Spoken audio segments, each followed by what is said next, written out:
Bonjour à tous, aujourd'hui on va voir les deux plus vieilles parties qu'on a pu retrouver. Donc on va directement commencer par la première, celle-ci. Elle a été jouée en 1475 et elle a commencé par E4. Et les noirs ont répondu par D5, c'est la Scandinave. Les blancs ont pris et il y a eu Dame prend.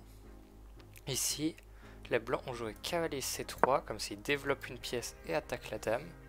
Les noirs, ils sont repartis en D8 d'où ils venaient. Les blancs continuent leur développement avec fou C4.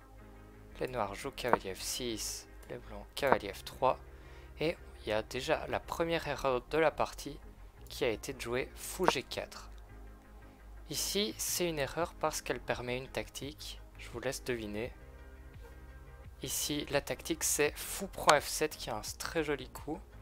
Parce que sur roi prend F7, il y aurait cavalier E5 qui fait une fourchette en même temps sur le roi et le fou. Le roi bouge et maintenant, quand on compte les pièces, on a gagné un pion et le roi a été déroqué.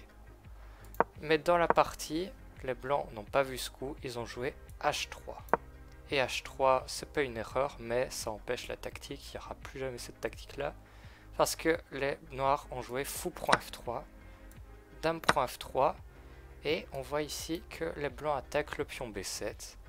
Les noirs, ils auraient pu jouer C6 pour protéger, mais ils ont encore fait une erreur, ils ont joué E6, ce qui a permis maintenant aux blancs de venir prendre le pion B7 et d'attaquer la tour.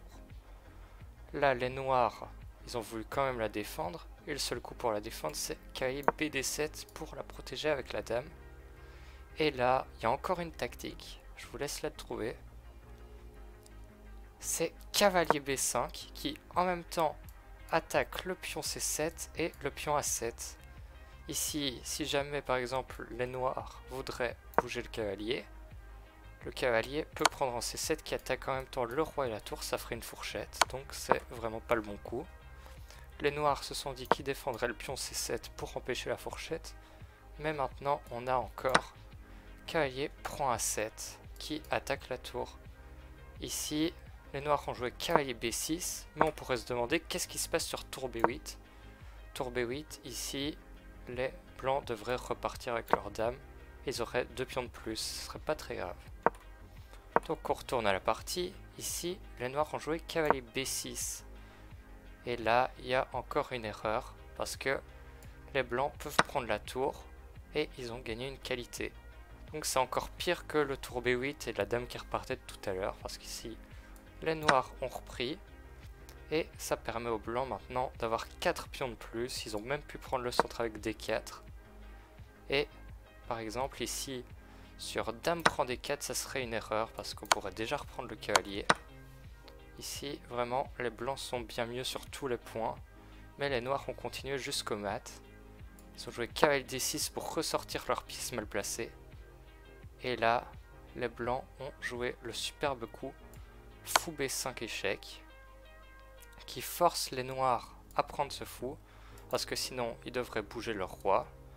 Donc cavalier prend B5, dame prend B5 échec et cavalier D7. Ici on voit bien que les pièces sont revenues vraiment défendre le roi, il n'y a plus aucune pièce active chez les noirs. Et les blancs vont venir justement utiliser ça en ouvrant le jeu. Ici ils ont fait D5, en se disant que sur prise en D5 comme il y a eu dans la partie, maintenant le roi ici il est vraiment pas bien défendu. On va pouvoir peut-être un jour roquer et mettre une tour en E1.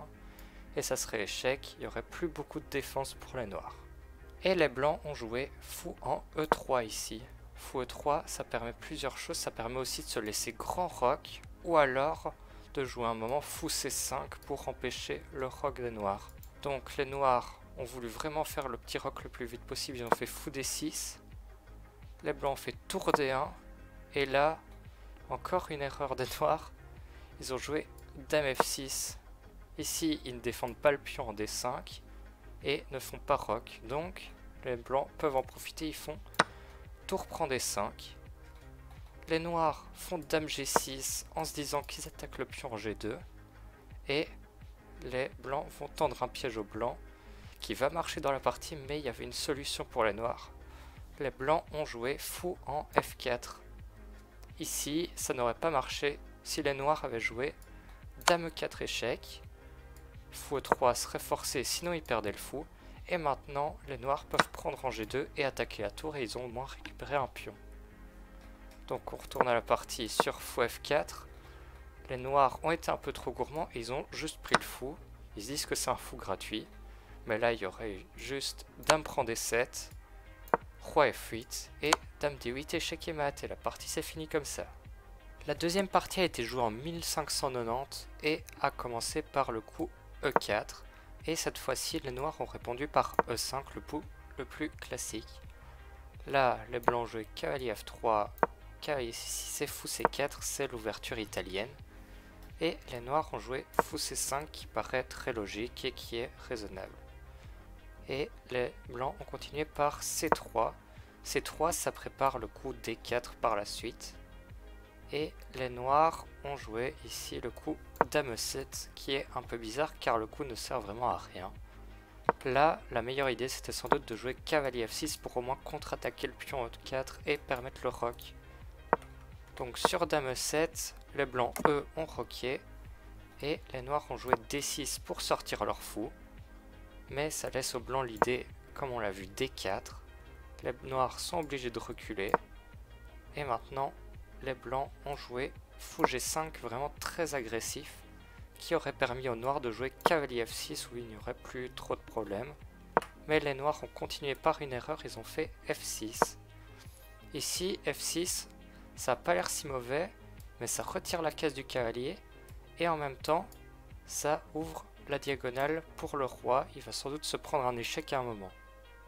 Là, les blancs ont reculé, et les noirs ont encore continué dans leur idée, ils ont fait G5. Et G5 là c'est vraiment une gaffe parce que le joueur avec les blancs a vraiment trouvé une bonne solution. C'est cavalier prend G5, il sacrifie son cavalier, mais il avait une idée derrière. C'est parce que sur prise du cavalier, ici il avait vu qu'il avait le coup dame H5 échec. Et la dame ne peut pas parer, sinon il y aurait juste fou prend dame. Donc le roi est obligé de bouger, et là on sent qu'il a vraiment des gros problèmes. Ici, les blancs ont joué fou prend G5, et on a déjà 2 pions pour le cavalier, mais le roi est mal placé, toutes nos pièces sont sorties sur le roi.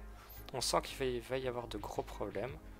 Et là, les noirs ont joué peut-être le coup qui termine la partie, ils ont fait dame G7. Et là, ça permet un mat en 3, je vous laisse le trouver. Ici, ça permet aux blancs de jouer un échec que le joueur avec les blancs a vu et qui est vraiment très fort, c'est fou E6. Et là, le seul coup pour les noirs, c'est de prendre. Parce que le fou et la dame contrôlent les autres cases.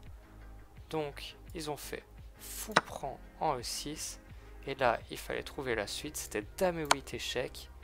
Et il n'y a que 3 coups pour défendre cet échec. Mais les 3 coups reviennent à la même chose. Ici, le joueur avec les noirs a joué cavalier GE7. Et les blancs ont pu faire le coup pion T5 échec et mat. J'espère que cette vidéo vous a plu et que vous vous abonnerez. Au revoir.